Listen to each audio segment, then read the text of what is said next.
एक बार की बात है। एक गांव में रामदास नाम का एक नेक और ईमानदार व्यक्ति रहता था। वह हमेशा जरूरतमंदों की मदद करता, सच्चाई के मार्ग पर चलता और किसी का बुरा नहीं चाहता। लेकिन फिर भी उसके जीवन में दुखों की भरमार थी। दूसरी ओर उसी गांव में रघुनाथ नाम का एक धूर्त और लालची व्यक्ति था, जो दूसरों को धोखा देकर छल कपट करके धन कमाता था। आश्चर्य की बात यह थी कि रघुनाथ का जीवन ऐशो आराम से भरा था, जबकि रामदास कठिनाइयों से घिरा रहता था। रामदास के मन में यह सवाल बार बार उठता, मैं सारा जीवन अच्छे कर्म करता हूँ, फिर भी मुझे दुख क्यों मिलता है? और रघुनाथ जैसा पापी व्यक्ति सुखी क्यों है? अपनी इस दुविधा को सुलझाने के लिए वह गांव के एक ज्ञानी संत के पास गया और अपनी पीड़ा व्यक्त की। संत मुस्कुराए और बोले, बेटा, मैं तुम्हें इस प्रश्न का उत्तर एक कहानी से दूंगा। संत ने समझाया, एक राजा था जो न्यायप्रिय था, लेकिन उसके राज्य में एक अपराधी था जिसने बहुत सारे पाप किए थे।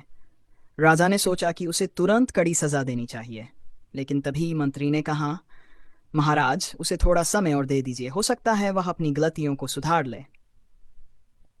राजा ने मान लिया और अपराधी को कुछ समय और दिया। दूसरी ओर एक सैनिक था जिसने हमेशा ईमानदारी से राजधर्म निभाया।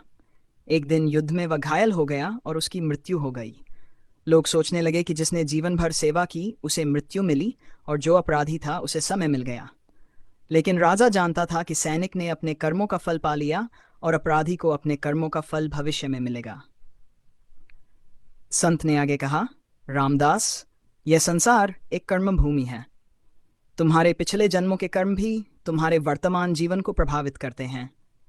अच्छे लोगों को कभी कभी अपने पिछले जन्म के कर्मों का फल भुगतना पड़ता है, जबकि बुरे लोग अपने अच्छे कर्मों का बचा हुआ फल भोग रहे होते हैं।